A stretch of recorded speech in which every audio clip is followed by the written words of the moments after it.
क्योंकि वो अपने आप में एक बहुत बड़ी शख्सियत है। जैसा कि हम सभी जानते हैं, सरदार वल्लभ भाई पटेल जी का जन्म 31 अक्टूबर 1875 ईस्वी को हुआ था। गुजरात के नाडियाड में हुआ था, जो इनका ननिहाल है। सरदार वल्लभ भाई पटेल ही आज हम लोग 150वीं जयंती के उपलक्ष्य पे एकत्रित हुए हैं। सरदार वल्लभ भाई पटेल, जिनके पिताजी का नाम जिनके पिताजी रानी लक्ष्मीबाई जी के सेना में एक सिपाही थे, और इनकी माता लाडबा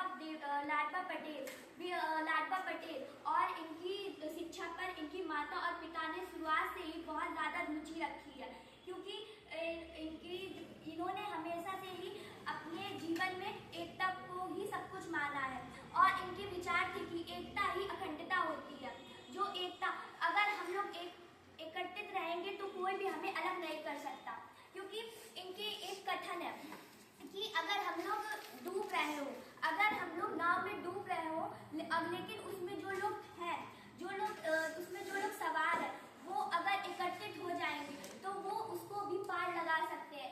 इस कथन का अभिप्राय ये है कि अगर हम लोग कोई भी परेशानी में है और हम लोग एकत्रित हो जाएंगे तो हम लोग हर वह कार्य को कर सकेंगे जो हम करना चाहें, चाहे वो कितना भी असंभव क्यों ना हो।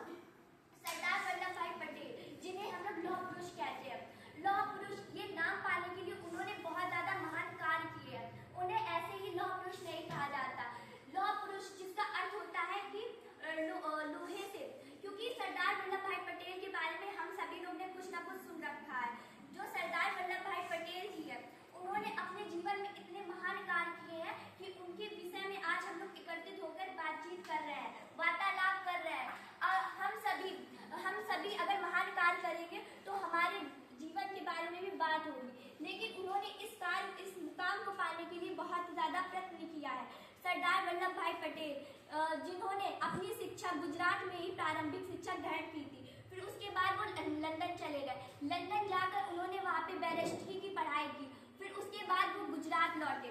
गुजरात लौटने के बाद उन्होंने अपने भारत के संघर्ष को देखा, फिर उसके संघर्ष को देखकर उसको आजाद करने का प्रयत्न किया, और उन्होंने बारडोली सत्याग्रह जो 1928 ईस्वी में हुआ था, उसमें भी उसका नेतृत्व किया। ये जो आंदोलन था वो भू राजस्व के ऊपर था। भू राजस्व अर्थात जो अंग्रेज थे, उन्होंने बहुत ज्यादा कर लगा रखे थे, उसके ऊपर उन्होंने ये सत्याग्रह आंदोलन किया था। इस आंदोलन के पश्चात जो गांव की महिलाएं थी, उन्होंने उनको सरदार की उपाधि दी, और ये भारत के पहले उप प्रधानमंत्री, साथ ही पहले गृह मंत्री भी हैं। सरदार वल्लभ भाई पटेल ने महात्मा गांधी के साथ मिलकर हमारे देश को आजाद करने में एक महत्वपूर्ण भूमिका निभाई। और मैं अपने भारत देश पर एक कथन कहना चाहूंगी कि सर्वोच्च मुकुट जिसके दिव्य देश का मस्तक, गूंज रही है सकल दिशाएं जिनके जय गीतों से अब तक।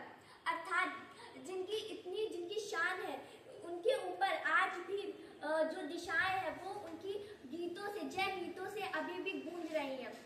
सरदार वल्लभ भाई पटेल ने बारडोली सत्याग्रह के एकत्रित उन्होंने इरविन समझौते में भी महत्वपूर्ण भूमिका निभाई थी।